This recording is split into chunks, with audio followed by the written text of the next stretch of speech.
44 साल पहले हिंदी फिल्म जगत के आसमान का एक चमकता सितारा टूट पड़ा। पूरे फिल्म जगत को रोशन करने वाला वो सितारा अपने टूट जाने के बाद भी पूरे आसमान को रोशन कर रहा है और रोशन करता ही रहेगा।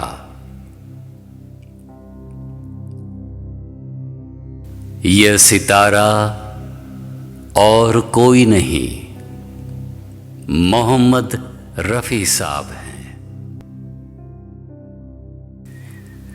मोहम्मद रफ़ी साहब को उनकी 44वीं पुण्यतिथि पर श्रद्धा सुमन, शब्दांजलि और श्रद्धांजलि सादर अर्पण करते हैं।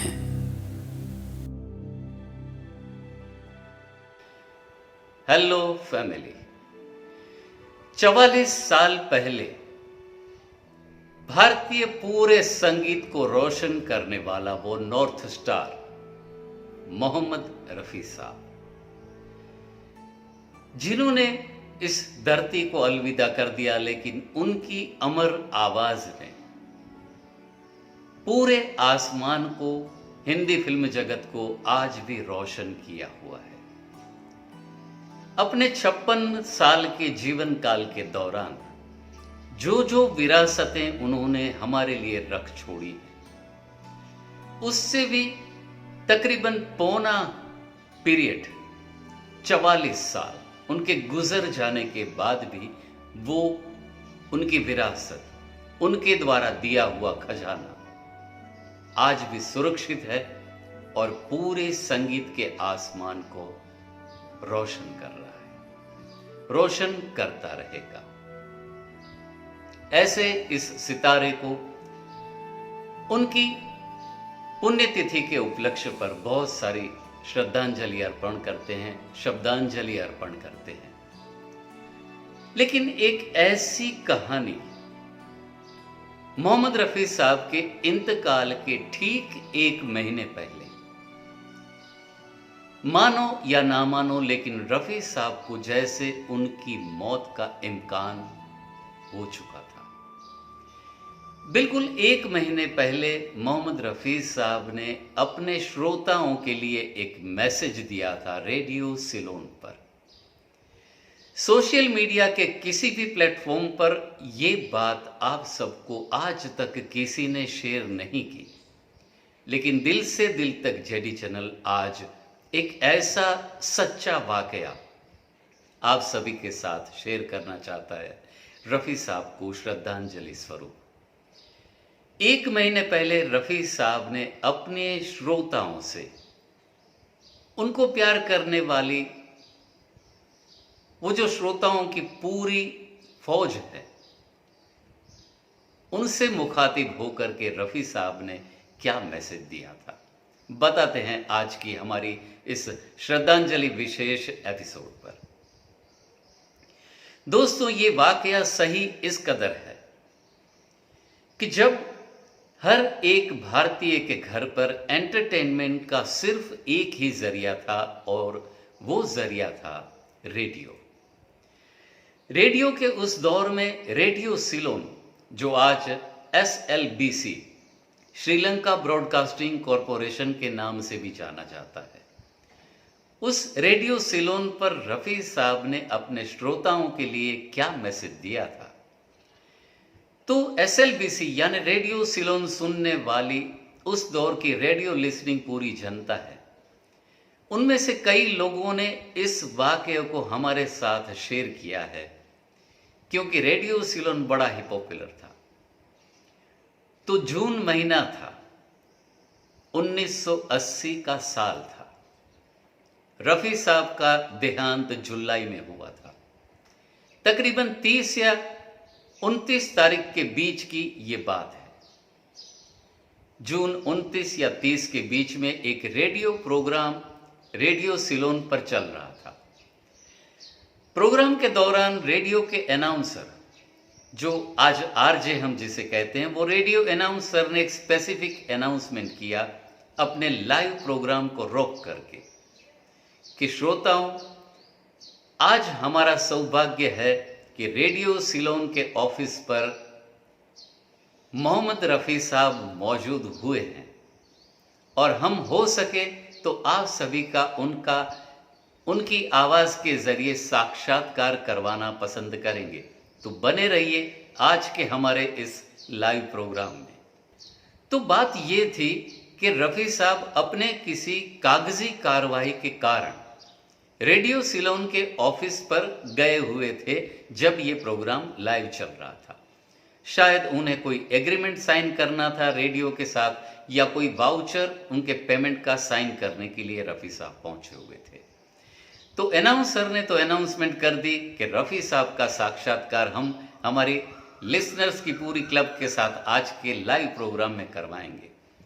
तो उनके जो एग्जीक्यूटिव थे, प्रोग्राम एग्जीक्यूटिव जो रफ़ी साहब के साथ मौजूद थे, उन्होंने रफ़ी साहब से इल्तिजा की, रिक्वेस्ट की कि रफ़ी साहब आप हमारे साथ मौजूद हैं, तो हो सके तो चंद मिनटों के लिए हमारे प्रसारण कक्ष यानी जो लाइव स्टूडियो है उसमें कुछ देर के लिए पधारें और श्रोताओं से लाइव बात करें।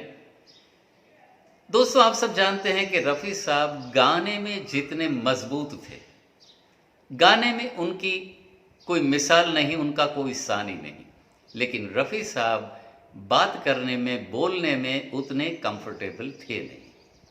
तो रफ़ी साहब ने इस ऑफर को टालने की कोशिश की।